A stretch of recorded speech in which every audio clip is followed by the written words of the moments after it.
And now we will start our first session, and I will give the floor to Mark de Mesmaeker.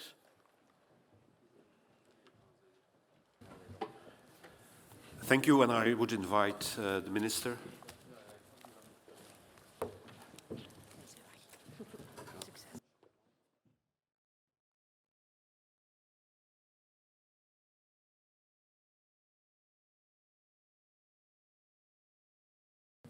And Ivana.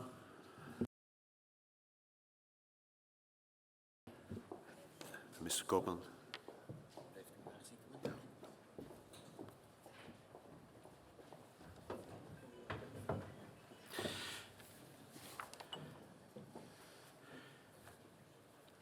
So as you have seen, we have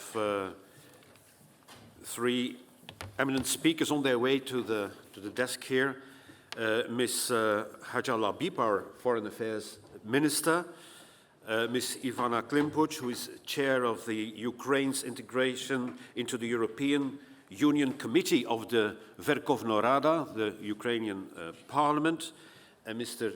Gert-Jan Koopman, who is Director General for Neighbourhood and Enlargement Negotiations of the European Commission. Welcome. Let me start by explaining how this debate will be organized. Our speakers will give their keynote speech to the subject from their respective point of view. And in the meantime, and as from now, in fact, you can request to take the floor afterwards by following the instruction sheet you have found on your table. Remember that to request the floor, you simply need to press the button once. The light on your microphone will turn green. If you push the button a second time, you remove your name from the list of speakers. So remember that.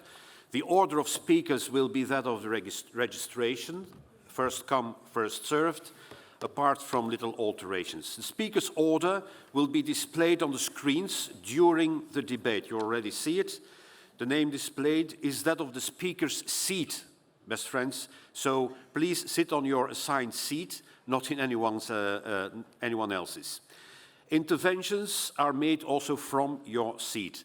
And we will not allow interventions to exceed 90 seconds, so a minute and a half to give everybody the chance to take the floor. The remaining speaking time will be displayed on the screens. Ladies and gentlemen, Els and David and Stephanie have already provided an overview of the context also of this debate in their opening remarks. It's been 10 years since Russia initiated its aggression against Ukraine, starting in Crimea and Donbass, and 2 years since the full-scale war. We're all too familiar with the progression of this conflict, and indeed, a number of colleagues here in this room traveled to Ukraine last week. And as an introduction, just allow me to add a couple of thoughts and observations from my part. After 2 years of war, there is a sense of fatigue. Ukrainians are exhausted, but they remain as resolute as ever in defending their nation against Russian aggression, simply because they are left with no alternative. The situation is dire and the combat intensely fierce, exacerbated by a critical shortage of ammunition and the right weapon systems. Any delay or hesitance in our support translates directly to loss of lives, both on the front lines and in their cities still under attack.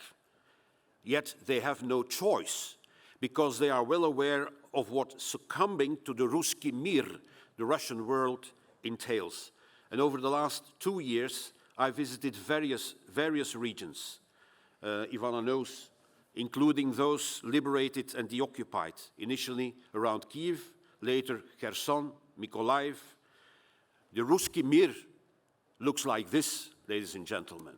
It's mass graves filled with murdered civilians, torture chambers, decimated villages, destroyed schools, hospitals, looted businesses, mine-laden fields, ecocide, and the people who bear the scars of torture, persecution, the abduction of their children. This is why they remain steadfast in their commitment to defend their country and our shared values, and why they are determined to liberate all their territory and their people. I've witnessed myself that our defense systems in their city make a difference. They save lives, a lot of lives. However, drones, cruise missiles, and hypersonic missiles sometimes breach the defenses, causing catastrophic damage to civilian areas, as we have seen in Odessa just recently. Indeed, the situation is grim, and Putin's gamble is that his patience will outlast our patience, believing Russia is more committed to the conflict than we are. It's already becoming evident in the challenges faced in the US Congress and in some capitals. A final thought. Putin seems willing to sacrifice thousands more of his men without a second thought. He will not blink. Meanwhile, we sit on $300 billion of his frozen assets. Losing this money would significantly impact him, especially if it were used by Ukraine, if it were to be transferred to Ukraine to use it to fight back. But let's now jump in with a contribution of Ms. Hajjal Habib, our Foreign Affairs Minister. Ms. Minister. Thank you, Mark de Meersmaker. Dear parliamentarians, ladies and gentlemen, dear all, just let me say first of all that I will speak both French and English, so you can maybe prepare your headset if you need translation. Even if we are here to discuss very important and urgent issues, I hope you will have, or you had the chance to visit this historic city of Bruges, the Venice of the North, as we said, with its cobblestone streets, canals, and swans. And talking about these swans, we can start maybe by plunging into a legend back in the 15th century, an anecdote that is particularly relevant as we discuss resilience and freedom. Legend has it that Maximilian of Austria, who once ruled this city, was imprisoned by the city's resident. And to make a long story short, let's say that these citizens were avid for freedom and autonomy. In retaliation, Maximilian of Austria transformed the swans of his coat of arms, symbol of the city's wealth, into hundreds of real swans, and he condemned the inhabitants to take care of them for eternity. True or not, these elegant birds serve as a reminder of Bruges' rich history and its people's love of freedom and autonomy. And this very love for freedom is what the Ukrainian people have demonstrated over the last 2 years. When we, as politicians, discuss the war, our conversations often revolve around strategies, around negotiations, attack plans, and numbers. However, the true narrative of war is about the people living daily under its shadow. It's about those residing in villages and cities marked by the scars of conflict. It's about men, women, and children for whom the threat of war has seeped under their skin. To begin, I believe it's crucial, before anything else, to remember that this war and this horrific violence affect the lives of millions of Ukrainians. Allow me to share the last experience I had with Ukrainians. Last week, I sat down with a group of Ukrainian women and their children who are in exile here in Belgium. I listened to their stories full of resilience, of courage in face of war, of courage and hope amidst despair. stories of escaping during the night, stories that still make them trembling and cry. But at the end of our encountering, they loaned me a traditional Ukrainian songs, a songs of liberty which they've translated into Flemish and French. So they sing it third time with enthusiasm, with joy, and even at the end, we laughed a lot. It was, once again, a lesson of resilience and adaptation. And all that was only a confirmation also of our long, strong ties and our will to stay side by side with the Ukrainian people until their victory.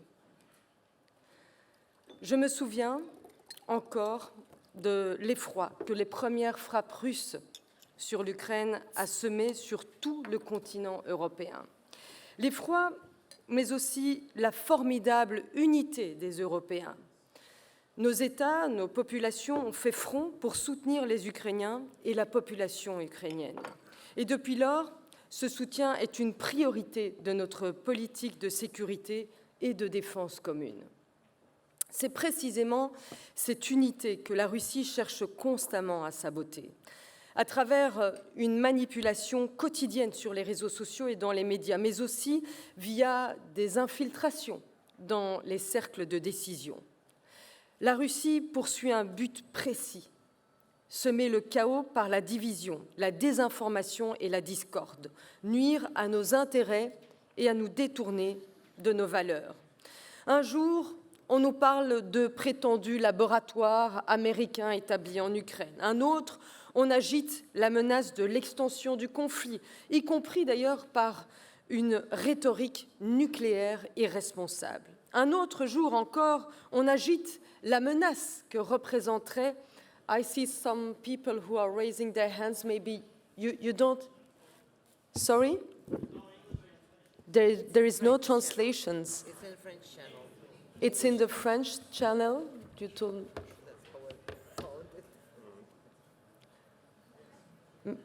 Should be okay now. Could you fix that, please? Is that okay now? Donc, je vais parler français pour du beurre, comme ça, on va savoir si ça marche. I'm sorry, but the rest of my speech is in French. So, yes, I say with them. Un autre encore, donc, on agite la menace que représenterait l'Ukraine pour l'économie de l'Union européenne, alors que la Russie n'a de cesse de faire de l'énergie et de la sécurité alimentaire des leviers qu'elle active sans vergogne, sans se soucier des éventuelles famines qu'elle risque de provoquer en Afrique ou des inflations qu'elle entraîne pour les citoyens européens. Tout est bon pour servir sa guerre. Moscou et ses relais veulent nous faire croire qu'il serait plus raisonnable d'abandonner les Ukrainiens à leur sort tragique. Les récentes enquêtes d'opinion le montrent, ces messages, ces mensonges percolent dans nos sociétés et servent au final la politique expansionniste et révisionniste du Kremlin. Alors que nous entrons dans une période électorale tant en Belgique que dans le reste de l'Union, période qui sera riche en débats et en échanges d'idées, nous devons tous être particulièrement conscients de cette menace. Et c'est d'autant plus essentiel dans l'éventualité d'une réorientation de la politique des États-Unis. Plus que jamais, l'Ukraine a besoin de notre unité et de notre solidarité. Ne nous laissons pas instrumentaliser par une dictature qui joue avec nos incertitudes, nos peurs et nos divisions. Car rien ne serait plus contraire à notre sécurité, à nos intérêts et à nos principes. Le coût d'une victoire russe serait terriblement lourd de conséquences pour nos sociétés construites sur des valeurs démocratiques, à commencer par les libertés et les droits pour lesquels nous nous sommes battus. Le pouvoir russe est fort de nos faiblesses et habile à tirer profit de nos erreurs, d'où l'importance cruciale, aux frontières directes de l'Union européenne, à seulement 2000 kilomètres de chez nous, de réduire au maximum ce risque en soutenant l'Ukraine aujourd'hui et maintenant à la hauteur de ses besoins, qu'ils soient politiques, économiques et bien sûr militaires. Fin 2023, nous avons mis sur pied en Belgique un fonds Ukraine d'1,7 milliard d'euros pour pérenniser notre soutien dans toutes ses dimensions. Et pas plus tard que le 28 février dernier, nous avons décidé d'agir rapidement en débloquant 200 millions d'euros pour l'achat de munitions en commun avec plusieurs de nos partenaires afin de fournir à l'Ukraine les moyens de poursuivre sa légitime défense. Plus de 2 ans après le début de la guerre, l'autre danger qui guette, et vous l'avez dit, Marc de Mesmaeker, c'est la lassitude, le sentiment que cette guerre ne se terminera jamais. C'est un narratif que la Russie essaie aussi de répandre parmi nos populations. La situation sur le terrain est certes difficile pour les Ukrainiens, et cela doit en fait, au contraire, nous renforcer dans notre détermination pour que cette guerre se termine au plus vite, et nous redoublons d'efforts. Début février, nous avons adopté à 27 la facilité pour l'Ukraine, un fonds européen d'une valeur de 50 milliards d'euros afin d'aider l'Ukraine à consolider son appareil d'État, son économie et donc sa résilience. Il y a aussi une dizaine de jours, nous avons adopté un 13e paquet de sanctions avec toujours comme objectif de réduire les capacités de la Russie à mener sa guerre d'agression. Depuis le début de la guerre, plus de 2000 personnes et entités ont été reprises sur les listes de sanctions européennes. Et nous continuerons à veiller à ce que ces sanctions soient mises en œuvre et à limiter au maximum les possibilités de contournement de ces sanctions via des pays tiers. Il est à présent essentiel de parvenir le plus rapidement possible au niveau européen à un accord finalisant les modalités du fonds d'assistance créé au sein des facilités européennes pour la paix afin de garantir un soutien militaire efficace et prévisible à long terme. L'Ukraine en a urgemment besoin et la présidence belge travaille sans relâche pour dégager un accord au sein des 27 le plus rapidement possible. Le renforcement aussi de notre industrie de défense est devenu une nécessité criante, tant pour venir en aide à l'Ukraine que pour assurer nos propres moyens de défense en tant qu'Union européenne, mais aussi en tant que pilier au sein de l'OTAN. Toute guerre se termine à la table des négociations. Et devant le refus de la Russie de céder sur la moindre des revendications, notre priorité reste d'amener l'Ukraine à cette table des négociations dans une position de force.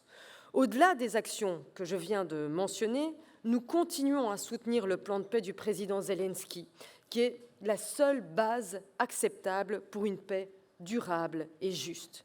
Nous continuerons notre outreach ou notre plaidoyer diplomatique lors de nos rencontres et missions à l'étranger, afin de rallier le plus grand nombre de pays possible à cette initiative.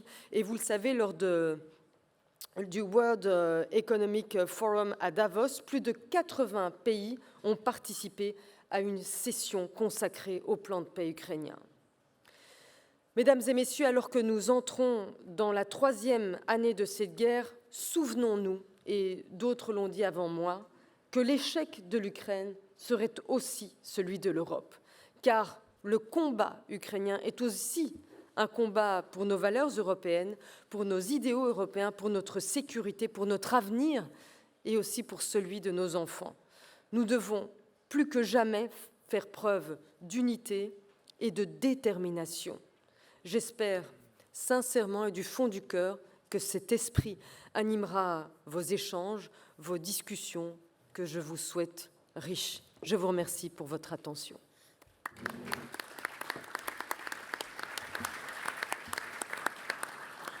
Merci beaucoup, Madame Labib. Thank you very much for your contribution, for your strong words.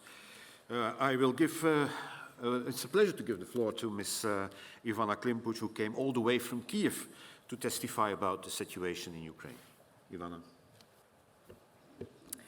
Thank you, dear Chair, dear Ms. Marker, dear Madam Minister, distinguished colleagues. It's a great privilege and honor to address you at this Inter-Parliamentary Conference, and I am grateful to Belgian presidency for putting the spotlight on this important existential issue for Ukraine, but I also think it is existential for the European Union and for Europe as such.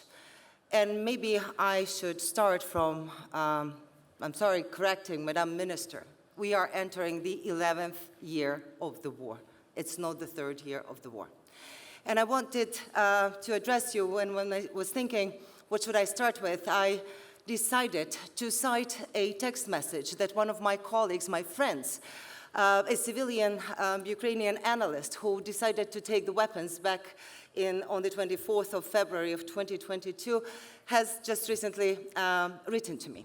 He said, you know, Ivanka, you do have a possibility to reach out to Western partners, so I'll allow myself to share some observations. Let's say in one artillery brigade, Soviet type of self-propelled artillery pieces are not firing because the unit is starving of shells. Foreign artillery pieces are prepared to fire only several thousands of rounds, after which their precision fails. For comparison, back in 2015, when we had the most intensive fights in Debaltsevo, we were firing 500 rounds per day. Now, my colleagues are happy when they are getting at least 80 per several days. So this is for you to understand that we are starving of munitions. We are starving of the need to get more weaponry every single day in order to be able to protect ourselves. And at the same time, all of this on the front line is happening on the backdrop of the every other day Ukrainians mourning their civilian victims across the country. As you have just recently seen in Odessa, 5 children, five children, 4 months old, 8 months old, 2 years old, 8 years old, 10 years old, were found under the debris of the residential building where they were sleeping with their parents when the Russian-fired Iranian drone stopped their lives. So this is our everyday reality that we are living in Europe. We are living this through in Europe that has had the luxury of having a peaceful time of almost 4 generations. And may I say so, colleagues, that we have been all spoiled by a certain level of security. But at this particular moment, I think we should not be making the mistake only of talking, discussing, and debating how to support Ukraine. Because it is about support to every single one of us. It is about support to ourselves. It is about support to Western civilization and defending all Europe. And this is the war against the autocracies, against the axis of evil, where Russia has decided just to take the military leadership at this particular moment. Yes, we do know that Russia wants to subjugate Ukraine, that Russia wants to ensure that Ukraine is capitulating, or at least Russia gets the part of the Ukrainian territory. But all of those who are right now already discussing the possibility of negotiations with Russia should not be forgetting that Kremlin has violated almost all significant agreements, both with Ukraine or with NATO or with European Union, and there's no assurances that even if Russia gets what it wants at this particular stage, it will subsequently not endeavor to physically occupy other territories or be emboldened to use force elsewhere. So, in order to survive, we Ukrainians do have to continue fighting. In order to have the choice, the freedom of choice, the possibility to develop a free, prosperous European democratic nation. But there is no country in the world that would be able to withhold the pressure from Russian Federation and from its allies or its partners, from Iran to North Korea to others, alone. So we need you to back us in our effort. And the Russian theory of victory is plausible only if Ukraine's international partners fail to properly resource and train Ukrainian armed forces. And that's why being immensely, wholeheartedly grateful to everything that you have already delivered, to everything that you have already done, we are definitely seeing the great changes in Europe. We are seeing how there is even probably a positive competition of who gets more support to Ukraine, but at the same time, we are still all together following a very conservative, if I may say so, narrative that it is a Ukraine's war. But it is in our common interest that Ukraine wins this war and that Russia does experience a strategic defeat during this war, and only that will provide for our security. Putin is using all the time strategic ambiguity in this war. Will he or will not he use the nuclear weapons? Will he or will not attack any NATO country? Will he or not unfreeze the Transnistrian hotspot? And unfortunately, we all together are answering with a strategic transparency. I think it is time to also exercise some strategic ambiguity, that he would be pushed to think that the West finally does have the political will to react even stronger with the support to Ukraine. Unfortunately, Russian Federation is already fighting the Third World War. And it is fighting not only in Ukraine and not only with military means, but also using hybrid means in Ukraine, in Syria, in Africa, in your own territories, through cyber, through information, through subversive attacks and subversive activities. And we, at the same time, all still believe that this is just a Ukrainian war. Unfortunately, it is not. So we together, we are right now fighting against the man with the axe, but we are responding with a sword and following a very noble, rules of this duel. But that's not how Russia is fighting this war. So when they are torturing our citizens on the occupied territories, when they are turning our lively cities into piles of debris, when they are turning our fertile land into desert, when they are killing our children, our babies, when they are attacking Ukrainian citizens living, just going around about their own lives, many in the West still think that maybe it's not the time that their weapons can be used against legitimate military targets on the territory of the Russian Federation.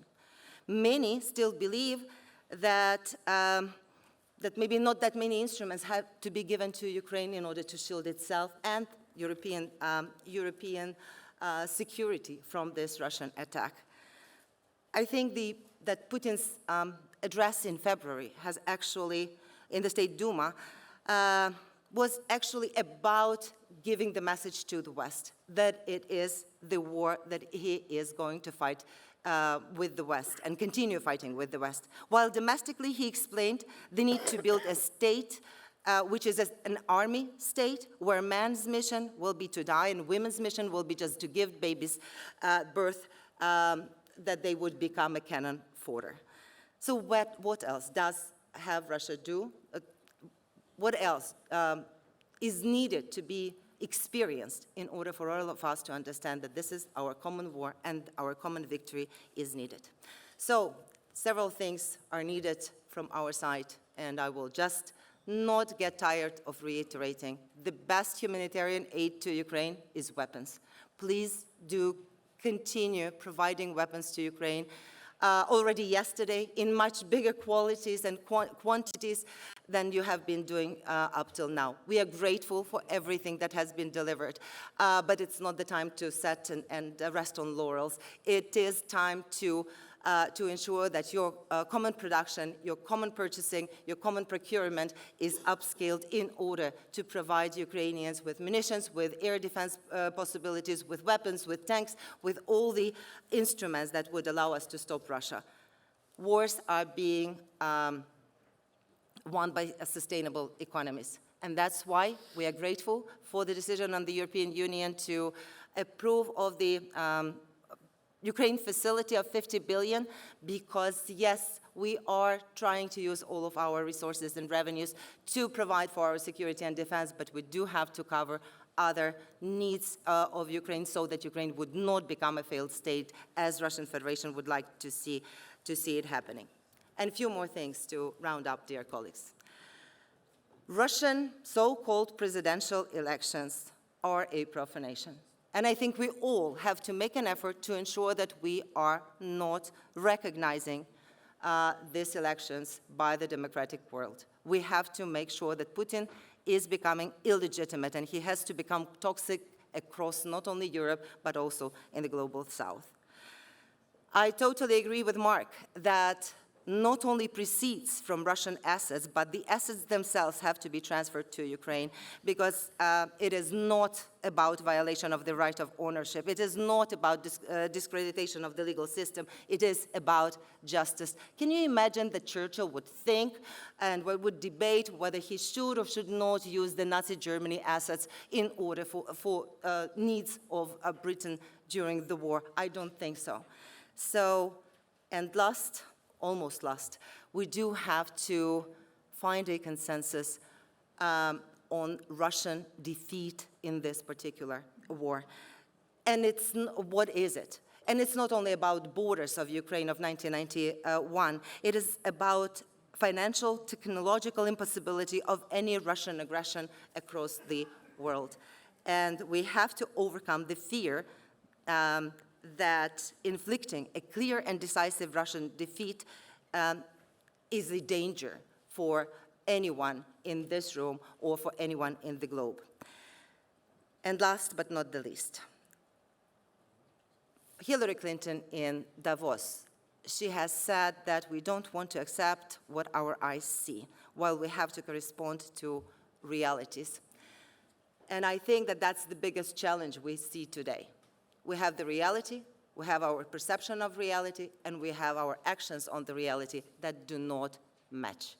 So we need to ensure that all these three components are getting together in one puzzle, and only then we can ensure that Ukraine, being free, democratic European nation, part of EU, part of NATO, will be a guarantee of your own security, and that you will manage to go through this war paying exclusively by weapons and money and not by your own lives.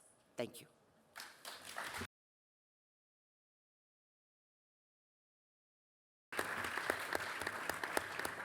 Thank you very much, Ivana. And last but not least, I'd like to ask Mr. Gert-Jan Koopman, Director General for Neighbourhood and Enlargement Negotiations, the European Commission, to take the floor, please. I'm sorry, I had to go. Thank you very much, Mr. Chair. Ladies and gentlemen, honourable members, it's a pleasure and a privilege to speak here at this conference on a subject which, of course, is right at the centre of, I think, every citizen's concerns here in the EU these days, and has also dominated policy making in the past 2 years, rightly so. Now, the Minister and Ivana have spoken a lot about the war and the need to win the war, to not be naive, and to ensure that Ukraine has sufficient weapons at its disposal to win the war. Those weapons would have to come from the West. Financial support for equipping Ukraine's military is absolutely indispensable, and I have little to add to that. I would like to concentrate not on winning the war, even if that is the immediate priority, but on winning the peace.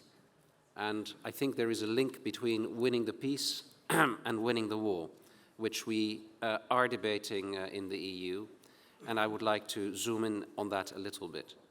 One very obvious link is the one to which the Minister has already referred, and everyone on the panel, namely the Ukraine facility, the 50 billion euros fund that the EU has set up to essentially support the Ukrainian economy until the end of 2027. That's essential because without a functioning economy, without economic growth, without returning to levels of prosperity seen before the Russian invasion, it's very hard to see how the country could sustain the war, could sustain recovery after the war, the war ends. And therefore, without economic recovery, the war will simply not be won durably. So that is a very important link, and I'll say a bit more about that in a moment. The second anchor is the accession process. It's quite impressive to note that Ukraine applied for EU membership literally days after the brutal invasion started in February 2022. And it's equally, I think, worth recalling that the EU decided to grant candidate status to Ukraine literally months after this request was submitted in June of 2022. Now, the accession process is so important because it puts Ukraine's economy and society on a course towards integration that ultimately gives a perspective on gaining the same way of living, standards of living, and economic prowess that we have become so used to in the West. I think Ivana has rightly talked about how we have lulled ourselves maybe into a degree of comfort when it comes to the security threats. But equally, I would say we have forgotten that the EU, despite all of the challenges we face domestically, the challenges our citizens face, is economically a superpower, and that belonging to the EU is the best hope for acceding countries to find economic stability and to find the possibility to integrate in a bloc whose way of life, whose values are vastly more attractive to citizens across the globe than many of us living in the bloc believe. So I was very touched and impressed when I heard the Ukrainian leadership say that the decision that was taken last year in December by the European Council to open accession negotiations was not just important structurally in the long run for the reasons I mentioned, but actually sent a message of motivation to the soldiers fighting in the front line. And that's another illustration how the long-term perspective, winning the peace as I call it, is directly relevant to winning the war. So let me zoom in a bit on these two crucial elements of the longer-term development, starting with economic recovery. We all know that Ukraine lost about a quarter of its economy in 2022 on account of the brutal aggression, and that had a huge impact, obviously, on the country.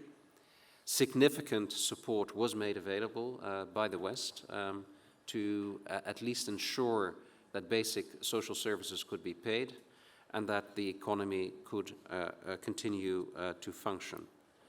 Last year, the EU made available 18 billion euros in macro-financial assistance to Ukraine, which together with a sizable contribution from the US and a IMF program helped stabilize public finances, helped stabilize the economy. And it is interesting to note that last year, the fastest growing economy on the European continent was actually Ukraine. It grew by more than 5%. So whilst this is, of course, to a large extent down to the economic support through this budgetary influx, nevertheless, it shows that the country is stabilizing, and that is hopeful. However, the damage done to the country is stupendous. World Bank estimates indicate that losses exceed $300 billion, and reconstruction, therefore, will be a generational endeavor. And this is where the efforts by the international community to coordinate reconstruction work in the context of a G7 donor coordination platform is so important. This is also where the Ukraine facility comes into play, because it isn't just about providing budget support to the government.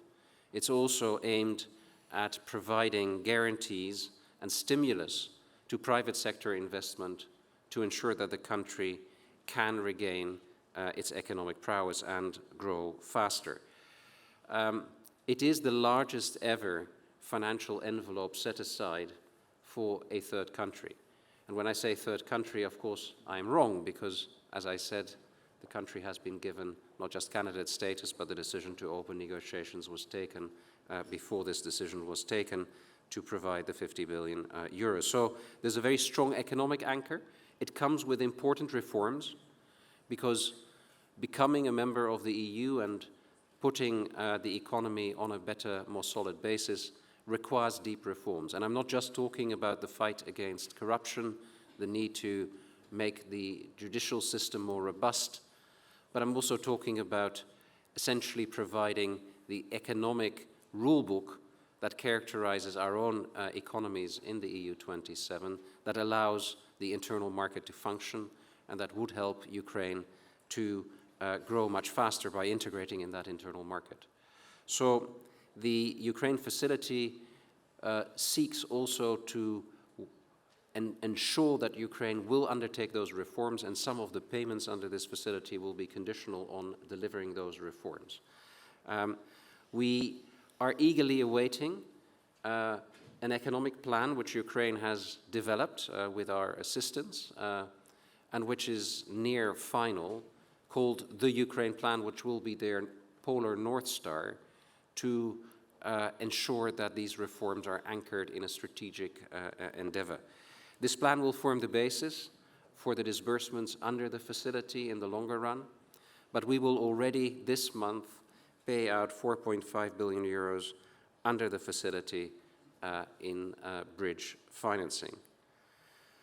Now, it is clear that with what is happening in the US, challenges remain very significant, and therefore the work that we are undertaking together with other donors to find sufficient support remains very important. We are winning the peace, but we haven't yet won the peace. On enlargement, as I mentioned, a momentous decision to open negotiations. I would like to add that that decision was, of course, incredibly important from a geostrategical, geopolitical perspective. But I should underline that that decision was also really justified on the basis of merit. In other words, on the basis of the reforms which Ukraine itself undertook. We set out back in June 2022 7 conditions to essentially guide the process of enlargement.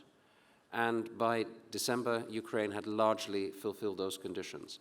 I work with many enlargement countries, as you can imagine, but there is no enlargement country where the negotiators on the other side will tell you that they have to cut off the discussions online for a bit because there is a rocket attack, they have to go to a shelter, and nevertheless they simply continue to work undisturbedly and with great motivation and commitment. So this is a truly, I would say, historic achievement which the country has earned itself. Now, enlargement is a process. It is not something that is achieved in just a few months or even in 1 or 2 years. It takes time to rewrite what I call the operating system of a country and to align it with the EU. But Ukraine is very motivated, and our duty is to help the country. So we trust that in the course of this year we will be making significant additional headway. And that, of course, already generates benefits for the country, because we have afforded Ukraine access already to parts of the internal market. As you can see these days on the borders of Ukraine, this causes some friction with agricultural workers in other countries. I don't want to comment on the substance of it, but it shows that this access is real. And with the new reforms, with the reforms undertaken to achieve success in the accession process, Ukraine will be able to benefit from these facilities much more. So I would like to conclude on a note of optimism. Ukraine has shown its capacity in the most difficult of circumstances, to lay the foundations for winning the peace, and in winning the peace, providing an anchor for winning the war. It's now our duty collectively to support the country and work with it very closely to ensure that this great start actually leads to concrete results in the coming years, and that Ukraine's European future can be anchored through further decisions going forward. So I would like to underline that this is a completely unprecedented situation, but a situation which, despite all the difficulties, we are collectively managing well due to Ukraine's great determination and commitment. Thank you very much.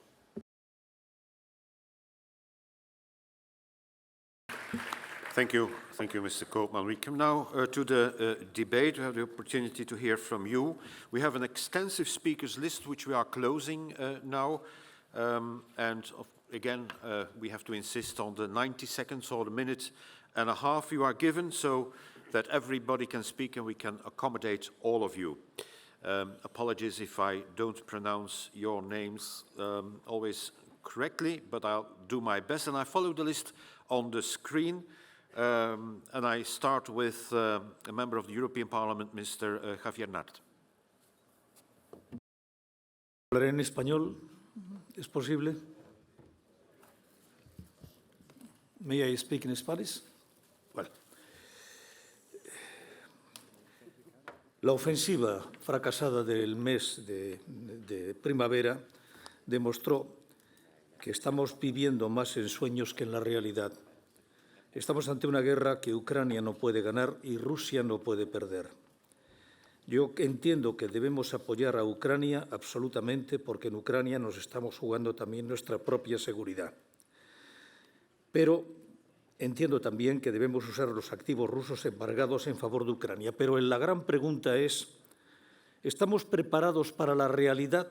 Esto es, para un conflicto congelado como el de Georgia, donde nos encontremos con una Ucrania permanentemente ocupada?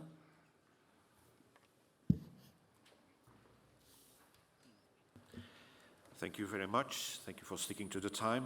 Next speaker is Ms. Ivana Posavec-Krivec from Croatia.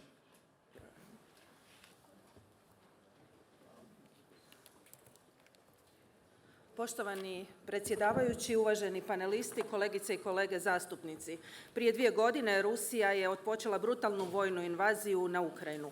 U tom ratu u kojem su Ukrajinci herojski bore kako bi obranili svoje domove i pravo na slobodu i samostalnost, oni su ujedno borci i za sigurnost cijele Europe. Kada Ukrajina ne bi uspjela u svojoj borbi za slobodu, to bi u potpunosti izmijenilo geopolitičke odnose i povećalo ruske apetite prema Europi. Široka i snažna podrška Ukrajini podrška je univerzalnim vrijednostima koje su i europske vrijednosti mira, slobode, sigurnosti, solidarnosti i poštovanja međunarodnog prava. Stoga u ove smo 2 godine bili svjedoci barbarskim napadima na ukrajinske gradove i civile. To je nešto s čime se mi u Hrvatskoj možemo itekako poistovjetiti, jer mi ukrajinsku borbu zaista dobro razumijemo. Sjećanje na žrtve Domovinskog rata razlog su naše empatije prema ukrajinskom narodu. Hrvatski sabor reagirao je odmah i brzo. Gotovo jednoglasno smo usvojili deklaraciju o Ukrajini, samo dan nakon ruske agresije i odaslali pravovremene i snažne političke poruke. Jednako tako i o gladomoru. Nadalje, prvi smo organizirali Međunarodnu krimsku platformu i Međunarodnu donorsku konferenciju o humanitarnom razminiravanju Ukrajine i to je put kojim trebamo nastaviti dalje, gdje se moramo zajednički boriti za to da Ukrajina ne ostane sama. Dužni smo biti uz Ukrajince i ostati na ispravnoj strani povijesti. Slava Ukrajini! Herojem slava. Thank you very much. We turn to Ms. Alexandra Atalides from Cyprus. Thank you, President. 2 years after the Russian invasion in Ukraine, the war is ongoing with catastrophic consequences for Ukraine, Europe, and the world. Ahead of elections in Russia, one should not expect a softening of Putin's position. Therefore, the fact that the Russian regime multiplies its verbal threats against Ukraine and the West, including threats to use nuclear weapons, should not come as a surprise. However, we must remain united and do our utmost to halt Putin and to finally end the war. We must stand firm to protect our values and principles, as well as Ukraine and Europe. We must strengthen even further our support to Ukraine, which is now a candidate for accession. I come from Cyprus, which has suffered an invasion and is still occupied by a third country. I can only express from this position as well my support and solidarity towards the people of Ukraine. In the darkest and most difficult times when a country is under attack, and even shortly after the attack, I know how important it is to feel that international solidarity and support are unconditional and unequivocal. So I want to assure our Ukrainian colleagues and the people of Ukraine that we still care and still stand united in solidarity, and we are glad that in Cyprus we are sheltering many Ukrainian refugees, and we hope to see them return to a free Ukraine soon. Thank you. Thank you so much, Ms. Atalides. Next is Pavel Fischer from the Czech Republic. Pavel, the floor is yours. Thank you very much, Mr. Chair. Dear Mark, I have 2 points. First, I would like to praise the Belgian presidency for this initiative to freeze and confiscate Russian state assets.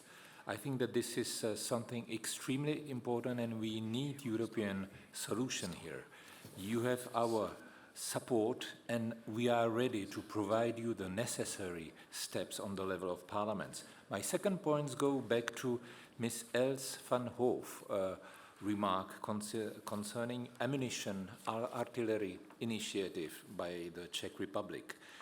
I am ready to explain to you, colleagues, what is behind, because I think that, as you know, last month Czech Republic launched an initiative to buy in third countries ammunition for artillery. And we are ready to help our governments to deliver, also on the level of parliaments. We control the governments, but we can also create an international coalition of like-minded. So I think that this is an opportunity to seize, and I am at your disposal today and tomorrow to think about how to help our governments to take necessary steps and to deliver. Thank you. Thank you very much, Pavel. Next speaker, we go to Denmark, Teresa Scavenius. Thank you. I will speak against using the confiscated assets because it may escalate the war and it may be seen as a provocation, but first of all, it may also undermine the global institutional order we are actually fighting for and which we are mostly needed. And I'm also afraid that we are starting a permanent state of war with Russia, where it's not easy to come, where there's no peace we can expect. The whole rhetoric and the political attitude will leave no room for a future with peace.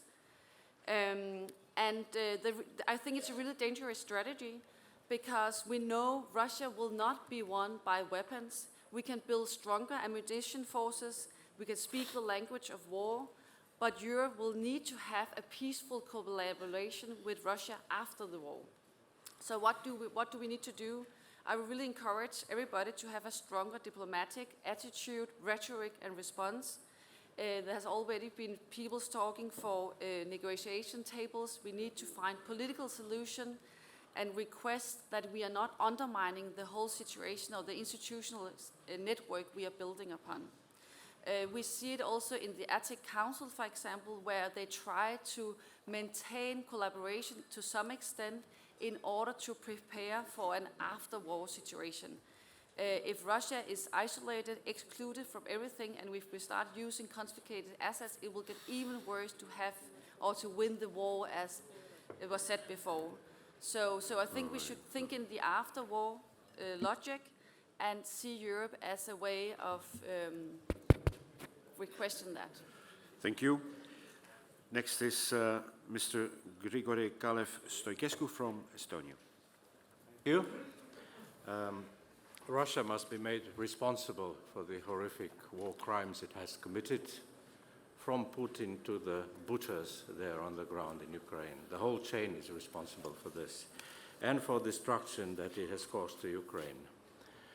Russia may be stopped by both supplying Ukraine with more and more powerful weapons and by weakening Russia economically to the point from where it cannot sustain its war effort at this scale. Europe has fed this horrible monster, Putin's criminal regime, for many years, and it still does, even though much less. Those who continue to buy Russian gas, please remind yourself that this gas is soaked in Ukrainian blood. Russia must be starved of cash and dual technologies and components for its war industry. We have no other choice. The only measure of how efficient we actually are is to assess Russia's revenues, especially from its continued business with Western companies and also with third countries. So proposal number 1, 0.25% of the GDP of each EU's member states to military aid to Ukraine. Let's do that.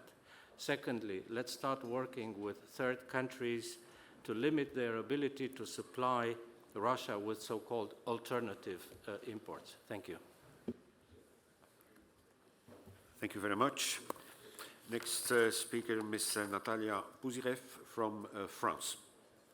Merci, Monsieur le Président. Chers collègues, je parlerai en français. L'Europe a fait preuve d'unité face à l'agression par la Russie de l'Ukraine.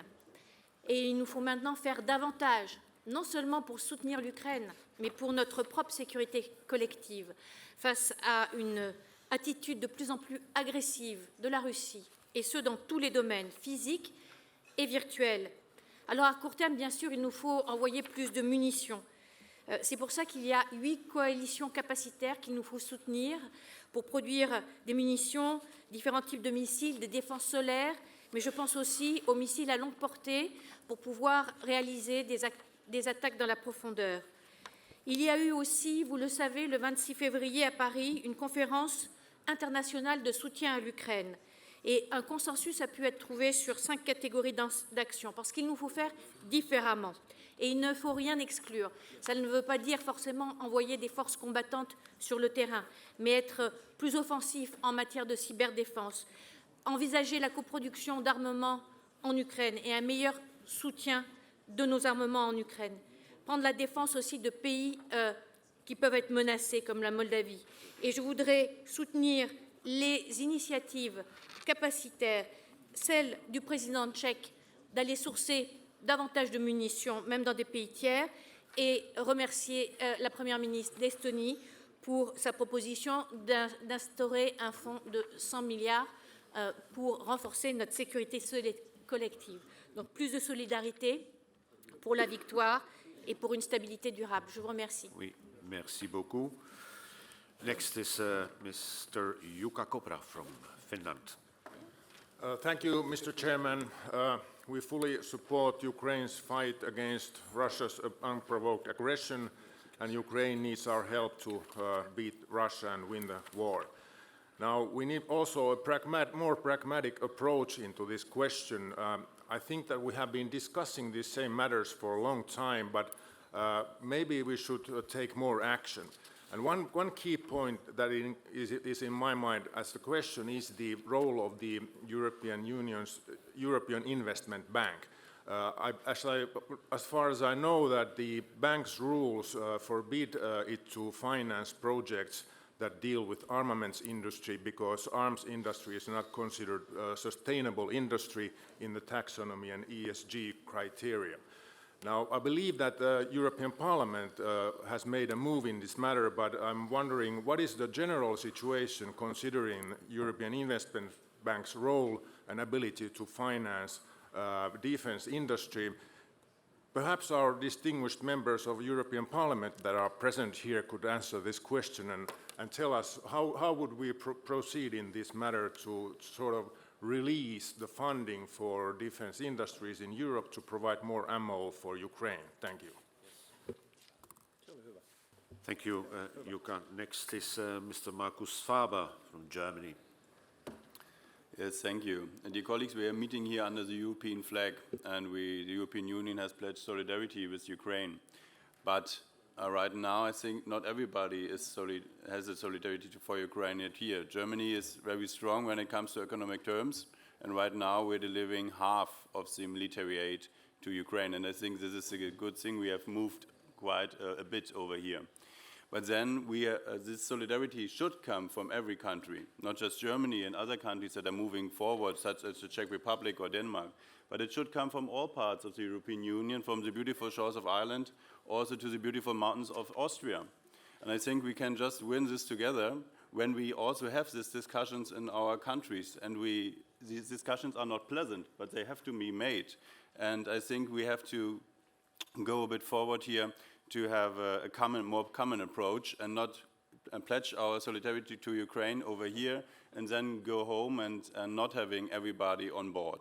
And to my colleague from Denmark, I would like to add that these negotiations are taking part. They are taking part at the battlefield right now, every day. And you can go there and join them. And you can go with me to the mass graves in Liman, and you can go with me to the torture prisons in Kherson. And then you can find out that there's no negotiation with the invasion troops. The war will be over when the soldiers of those troops go home. Thank you.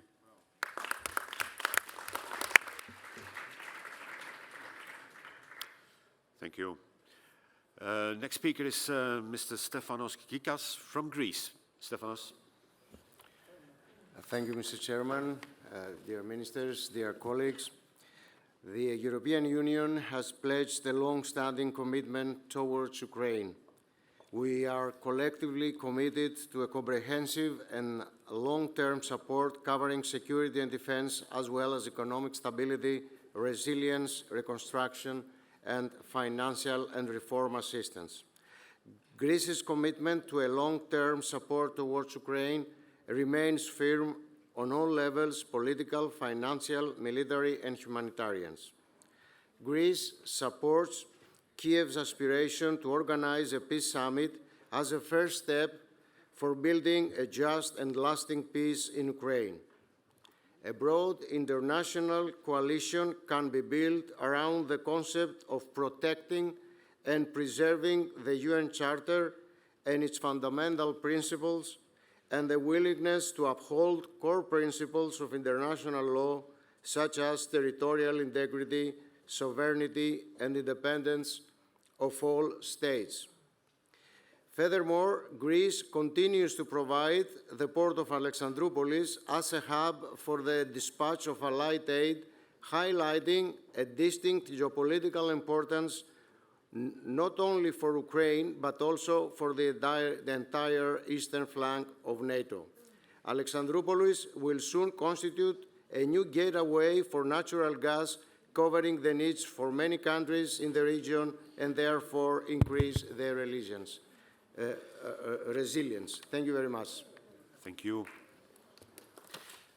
Next is Richard Scholes from Latvia. Richard, the floor is yours. Yes, thank you. Thank you, Chair. First, I need to respond to our Denmark colleague. I know very well the Chair, Mr. Jensen, who is, for obvious reasons, I guess, is not present here. Therefore, this lady is being appointed as the head of the delegation. And just to be clear, we're here, we do not represent firsthand our political parties, but our countries. And I know for sure Denmark is a rock-solid supporter of Ukraine. And what was said by the head of the delegation from Denmark, that's a disgrace, absolutely, and it doesn't fit Denmark's. I'm no Danish, but I know what is Denmark's position on that, and it doesn't correspond to what the lady said. What I wanted to actually raise here is one thing that we do manage at the EU level, provide support to Ukraine. Now it's really to deliver on ammunition, weapons. But one thing that we could do here is actually exchange the best practices that we are doing. For example, Latvia, we just recently seized the Moscow house, the Moscow property. I call all the EU member states to do the same. I just looked up in the center of Brussels, there's a huge mansion that is Moscow House that should be seized, sold, auctioned, and the finances being given to Ukraine, that Ukraine could purchase weapons.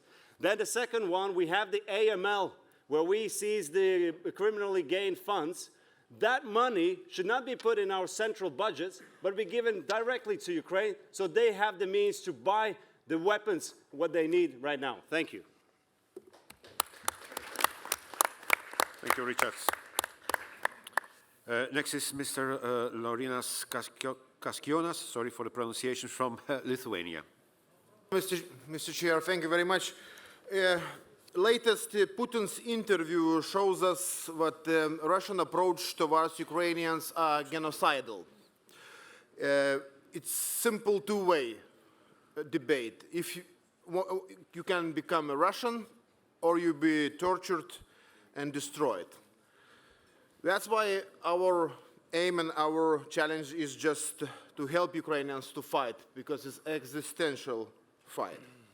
And I think what we need to say and to bring on our table is a French President Macron initiative. I think it's interesting, at least needs to be discussed, deserve to be discussed. Why I'm saying so? This idea of training mission in Ukraine could create such called strategic ambiguity, which we lack during these 2 years, because they always said what we will not do instead what we say what we can possibly do. So thinking in this direction, President Macron is very right. So I think we should go further and to think about possible modalities. But of course, we should also close the gap between strategies and the reality. Now reality in Ukraine is survival. We need more weapons and more ammunition. And when somebody calls to talk about post-war Europe, don't forget, if it will not help, it could be post-war Europe without Ukraine. Thank you. Thank you. I'll pass the floor to Mr. Fernand Kartheiser from Luxembourg. Merci, Monsieur le Président. L'idée irresponsable d'envoyer des troupes occidentales en Ukraine peut transformer cette guerre en un conflit généralisé. Il faut condamner sans ambiguïté toute initiative pouvant aggraver encore la situation, toute logique de guerre et toute tentative d'impliquer les pays membres de notre Union encore davantage dans ce conflit qui nuit gravement aux intérêts géostratégiques de l'Europe occidentale. Ceux qui veulent vraiment aider l'Ukraine, ceux qui désirent sauver des vies humaines et préserver encore le territoire ukrainien, dans la mesure du possible, comme ceux qui entendent prévenir une escalade militaire, n'ont de fait qu'un seul choix, encourager la négociation d'un accord de paix avec la Russie aussi rapidement que possible. Dans cette crise, l'Europe a manqué une fois de plus à définir clairement ses propres intérêts politiques, stratégiques et économiques. Elle a privilégié le suivisme à la réflexion. Mais tout comme l'UE doit entretenir des liens d'amitié et de solidarité avec ses partenaires nord-américains, elle doit rétablir des liens de confiance et de bon voisinage avec la Russie. Il faut donc retourner à la vision d'une architecture pan-européenne de sécurité incluant tous les pays du continent, y compris évidemment l'Ukraine et la Russie. Nul n'a besoin d'une nouvelle course aux armements et encore moins d'une nouvelle guerre froide. À condition de satisfaire à tous les critères, l'Ukraine pourra devenir membre de l'Union européenne, mais elle ne pourra jamais entrer à l'OTAN. Je vous remercie. Merci. Next is Mr. Bogdan Klic from Poland. Thank you. Do you remember, dear colleagues, 2 years ago when we decided to support strongly and unanimously fighting Ukraine? We've been doing the same since then, and I hope that unanimously we will support Ukraine as the major anchor of this support within the European Union. That's why let me reiterate that Ukraine cannot lose, because otherwise it would bring a full-scale war to our territory, to the territory of the European Union. Europeans must therefore understand that Ukraine's struggle is our struggle, and the crucial, absolutely crucial and decisive element and reason for the future of the global security. That's why Europe must supply the front line with everything that fighting Ukrainians need: military, economic, political, and humanitarian aid. I will repeat, everything necessary, including long-range missiles, and, of course, ammunition. We have to meet this goal. This is the best investment in our European security. And we must not give in to Russian blackmail, including nuclear blackmail, because that will be a sign of our weakness.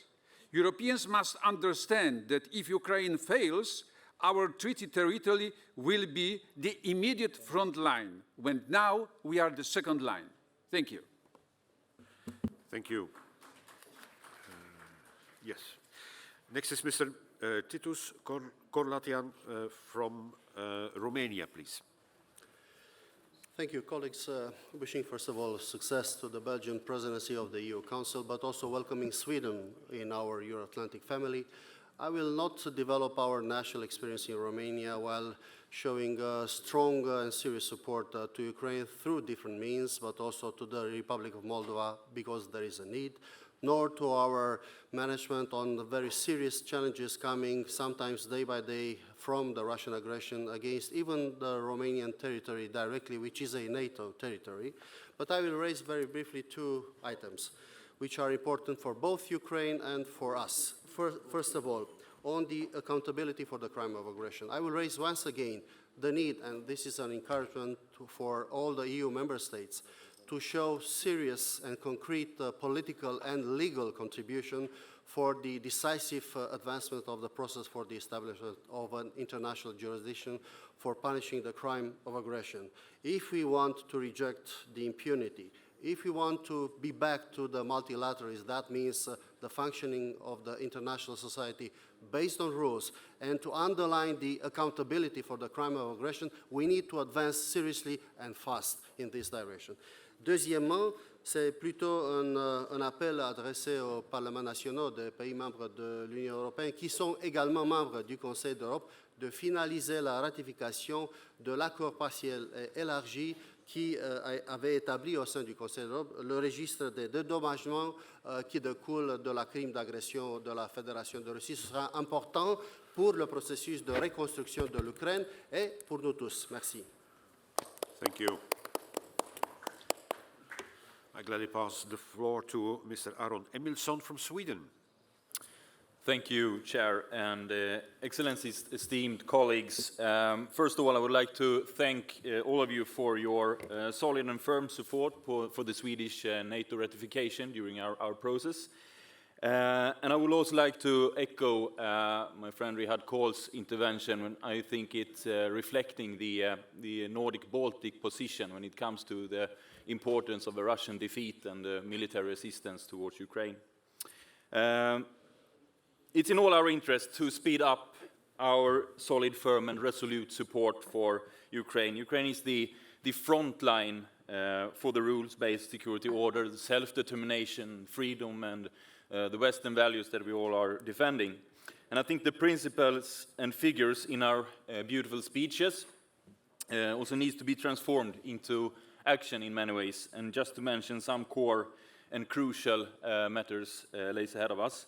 Let's strengthen our common efforts to produce a higher amount of ammunition and military equipment to be able to assist Ukraine, of course, in the short term, but also to be able to assist ourselves and reset our stockpiles for the long term and long windows of opportunity. All of us that should contribute to the air defense of Ukraine, that's crucial. Let's remember the words of Montgomery when it comes to that the one controls the air also controls a lot of the possibilities to winning the actual war. We need to address and fight the circumventions of sanctions towards Russia, where the war economy is quite prosperous. And all of us need to increase our own defense budgets and investments to our defense industry. That's also crucial for the long run. And to, of course, time's up. Also address our American counterparts, the need for their support in our common defense for the Western values and democracy. Thank you. Thank you. Next is Mr. Irakli Beraya, our friends from Georgia. Thank you, Chair. I want to reiterate our strong support to sovereignty and territorial integrity of Ukraine and solidarity with its brave people defending their country from Russian aggressors. This brutal war is not an isolated case, but a clear attempt to redraw sovereign borders by force and to undermine rules-based international order. It is the continuation of Russia's full-scale aggression against Georgia in 2008 and the result of the failure of the international community to hold the aggressor accountable back at that time. As Russia wages war against Ukraine, 20% of my country still remains occupied, with the situation in occupied regions noticeably worsening. Illegal military presence and borderization, killings and human rights violations, de facto annexation steps, and various manifestations of hybrid warfare are daily consequences of Russian occupation. All that, along with the intention to build a naval base on our seacoast, is a serious threat to European security. This is why, dear friends, that when pressuring Russia to withdraw from Ukraine, it is equally important that the deoccupation of Georgia and the implementation of EU-mediated ceasefire agreement remain top priority on European agenda. Full-fledged European security will not be achieved if a single Russian soldier remains on the Georgian soil. But apart from pressuring Russia to withdraw, it's equally important to further step up support for strengthening our defense and resilience against full spectrum of threats and increase EU and NATO engagement in the Black Sea region, given its strategic importance for European security. My country has been resolutely pursuing peaceful conflict resolution policy, ambitious democratic security, as well as EU and NATO integration agenda. And as devoted security partner and now a candidate country, it remains committed to strengthening peace and security in the region and beyond, and to work closely with EU on the implementation of common goals and priorities identified in the strategic compass. Thank you. Thank you. Then we go to Moldova. Mr. Radu Marian, please. Thank you so much for inviting us at this timely discussion on European security on the parliamentary platform. We would like to echo what our Ukrainian colleagues refer to, and we call on continuing support for Ukraine. Any help that EU provides to Ukraine, it also helps Moldova. Ukraine protects us militarily, but also Moldova faces, hybrid threats from the Kremlin.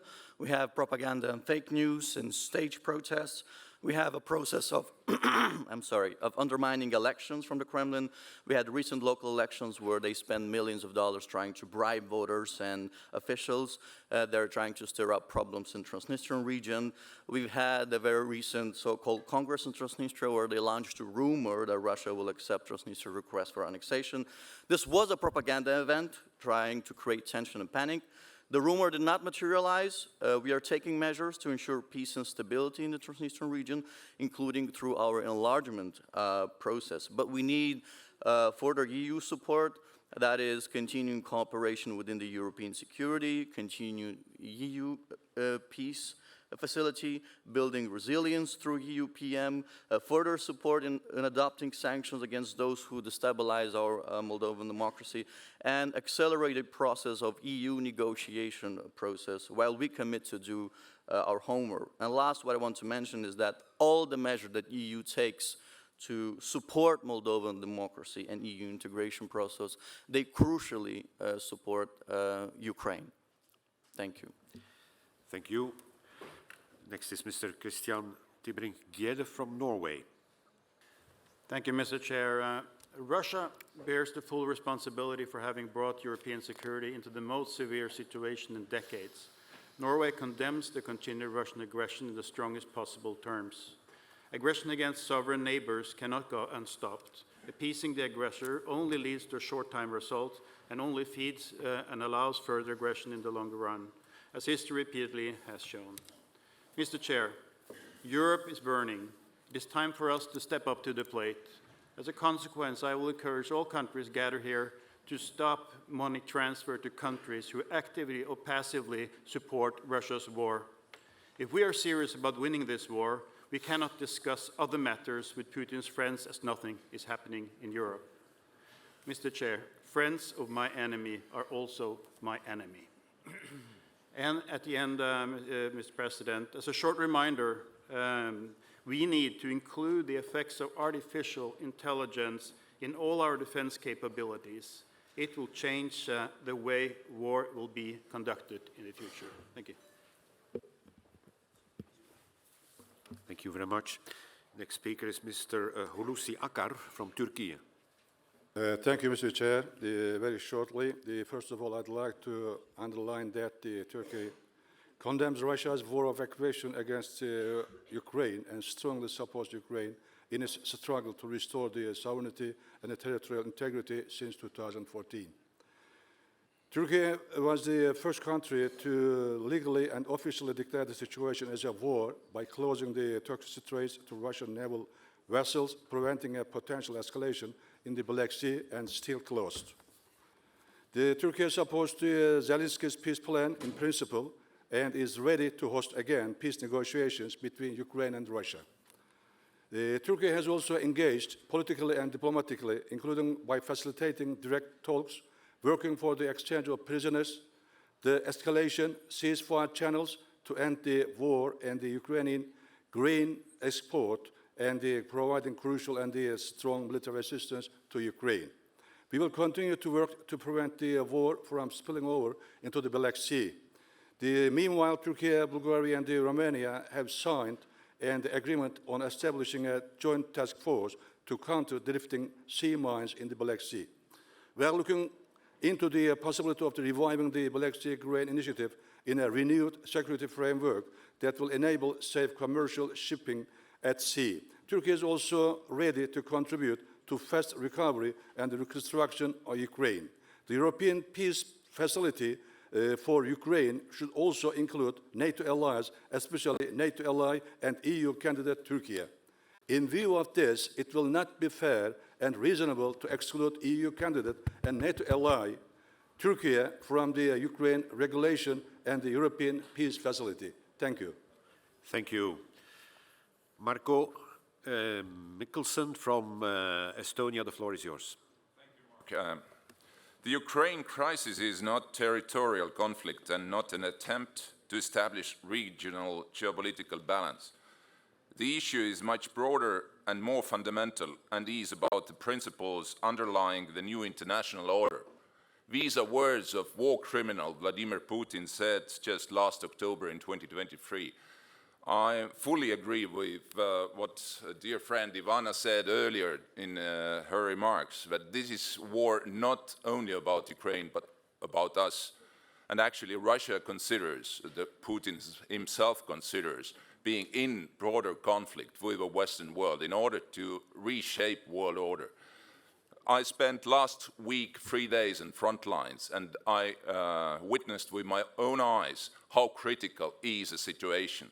There is a lack of ammunition, there is a lack of weaponry, and actually if we are not getting ready to send everything what we have at the moment, we might witness very bad news from Ukraine. And these news are not bad only for Ukraine, but for all of us. So if we would like to establish peace, like some of our colleagues speaking right now, we have to bring this war to the end in a way that Russia is strategically defeated.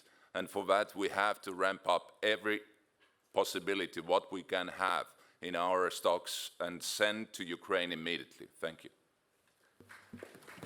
Thank you so much.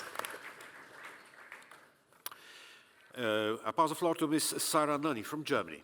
Sarah. I will talk in German. Hello. Jede gemeinsame Aktion beginnt erstmal mit einem gemeinsamen Lagebild. Und 2014, nach der Annexion der Krim, hatten wir in Europa keine gemeinsame Lage. Es gab eine große Spaltung und insbesondere auch Deutschland hat das Baltikum und die Polen nicht ernst genommen mit ihrer Einschätzung zu Russland. Heute sieht die Lage anders aus. Es gibt eine viel größere Einigkeit von Ost nach West, von Nord nach Süd. Aber es gibt auch, und wir haben es auch leider heute schon gehört, in jeder unserer Demokratien Stimmen, die unseren Bevölkerungen einreden wollen, man könnte diese Aggression mit Diplomatie alleine wegreden und dass Russland nur auf die Ukraine schauen würde. Diese Stimmen in unseren Ländern, das will ich auch einmal so klar sagen, werden teilweise sogar aus Moskau gesponsert. Teilweise sind es Stimmen, die populistische Politik machen wollen, aber in beiden Fällen ist es zum Nachteil unserer Sicherheit in Europa. Und deswegen ein herzlicher Appell an alle demokratischen und europäisch eingestellten Kolleginnen und Kollegen heute hier. Wir haben einen Europawahlkampf vor uns. Viele von euch und Ihnen werden daran teilnehmen. Lasst uns bitte einen fairen Wahlkampf führen und fokussiert bleiben auf das, was uns gerade am meisten einen sollte: keep focused, and carry on united. Thank you. Next is Mr. Vassilios Ypsilantis from Greece.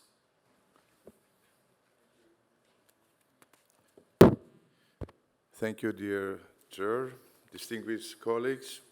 A few additional words on the speech of our Chair, Mr. Giga's speech. First, Greece has supported the establishment of the Ukraine facility with a total budget of 50 billion euros for the year 2024 to 2027 in order to secure a predictable, long-term and sustainable funding in Ukraine needs. Second, Greece has joined a declaration of support for Ukraine of the G7 leaders for the security commitments to Ukraine on the point of providing sustained and long-term military training. We train Ukraine pilots in the use of F-16 fighter jets. Surely Ukraine needs more for its freedom, which means freedom in the whole civilized democratic countries. Thank you very much. Thank you. And then I will give the floor to Mr. David McAllister because there was a specific question to the European Parliament. But last on the speakers list is Ms. Dovile Sakaliene from Lithuania. Thank you. You know, the hard truth is that we are too slow. And the hard truth is that Russia is quickly readapting and is regenerating its military force. And despite heavy losses, Russian manpower in Ukraine is even increasing. For example, from 455,000 in November 2023 to 466,000 in January 2024. And on top of that, potential addition of half a million mobilization in the nearest future. And let me remind you that Russia has 30 million men in reserve, and they can train 130,000 every 6 months. And plus to that, Russia has a solid influx of finances. Only from China, we get $500 million every single day for the energy sales. And when we look at their economic growth, it continues to grow. Actually, in 2023, Russian economy grew faster than all the G7 economies. And the growth forecast is twice as fast as it was expected in October 2023. And when we talk even about Russian banks, the profits in 2023 were 16 times up. So for that is a very hard lesson. We are too slow. We are still stuck in our bureaucracy. We still have not found a way to use $300 billion of Russian money for Ukraine. And our defense industry needs to actually start working in the war economy mode, because we are talking about war, but we are still living in peacetime, whereas Russia is living in wartime and is not going to stop. Thank you. Thank you very much. There was one specific question for you, David, so I'll pass the floor to you. Right, thank you, Mark, for giving me the floor. Our Finnish colleague, Jukka Kopra, was asking to change the statute of the European Investment Bank. I just wanted to briefly answer. Pursuant to Article 308 of the Treaty on the European Union, the statute may be amended by the Council, acting unanimously in accordance with a special legislative procedure. So the initiative here is with the European Investment Bank, and the European Parliament would be consulted. We have in the meantime, and that's good news, called for proposals to change the statutes of the European Investment Bank in our latest report on the implementation of the CSDP, just adopted last week in Strasbourg. It says in paragraph 29, the European Parliament calls for improving defense financing for exploring a potential reform of the European Investment Bank's lending policy. The European Parliament calls for the strengthening of the industry's access to private funding to ensure that the European defense industry has sufficient access to public and private finance and investment on a sustainable basis. So that is the call of the European Parliament. The European Investment Bank, as I'm informed, is working on this proposal, and they will come back to us, I guess, in the next 2 months. The new EIB President, Nadia Calviño, has made remarks accordingly to this. So I think we're working on this, and thanks for the good question.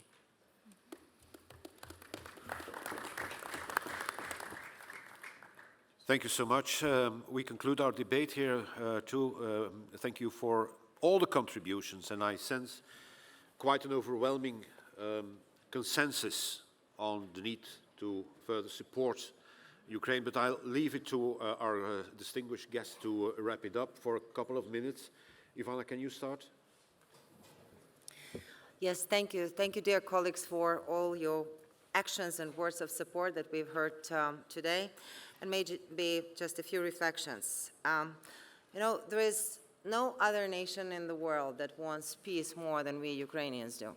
And I think that that has to be understood. It's not that we want to go on fighting, but it's hard to get to any negotiations with someone who does not accept the mere fact that you exist, who denies you of the very possibility that you are a citizen and of Ukrainian nationality in the country that is defined with the internationally recognized borders. So, therefore, the diplomatic negotiations with someone who is a war criminal, who is a liar, who is a dictator, and who wants to change totally the rules-based order, that's pretty difficult. And therefore, only through the common unity, force, and strength, the arguments could be well delivered to Russian Federation. Moreover, this is not the war of Putin. This is war of Russian Federation. Don't be misled. And our common weakness, our hesitation, our delays in military provisions to Ukraine, our fear, our caution, all of that is just feeding the beast. So therefore, in order to stop this war, we have to be resolute as Ukrainian brave armed forces. We have to be resolute as Ukrainian society. We have to ensure that all our common resources are put to protect something that you've been enjoying for many generations and have been taking that for granted. Don't be misled. If Ukraine falls, there will be other victims and other attacks by the Russian Federation. And one more thing that I wanted to mention. Back in 2014, and I insist, this war is ongoing 10 years already, we were a neutral state, non-bloc, non-aligned. That did not preclude Putin from attacking us. That did not preclude Putin from telling the lies to the world that it is about NATO expansion. He has easily swallowed the Finnish and Swedish joining NATO, and that only made your NATO security stronger. So I'm sure that without Ukraine winning this war, without Russia being defeated, without Ukraine being a member of NATO and the EU, Europe cannot count on its sustainable and long-lasting security. So it's up to you to decide. Thank you.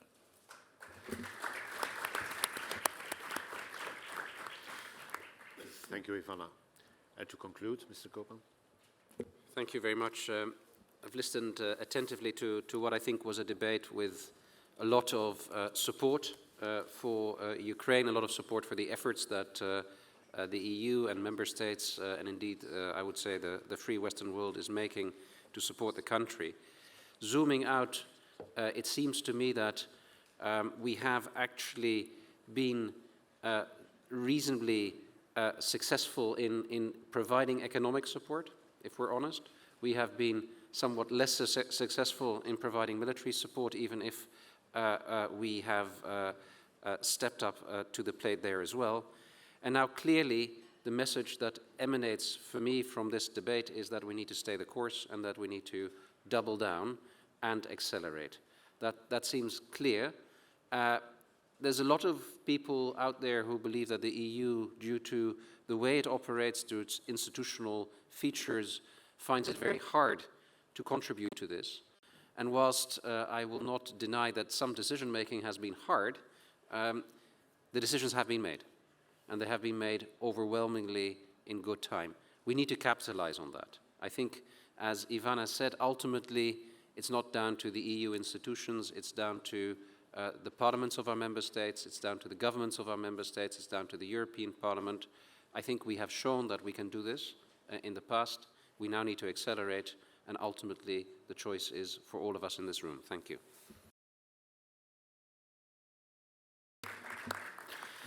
Thank you, ladies and gentlemen, best friends. It was a pleasure to chair this session. We will resume our work shortly with another session dedicated to the process of enlargement of the European Union. Just a couple of minutes.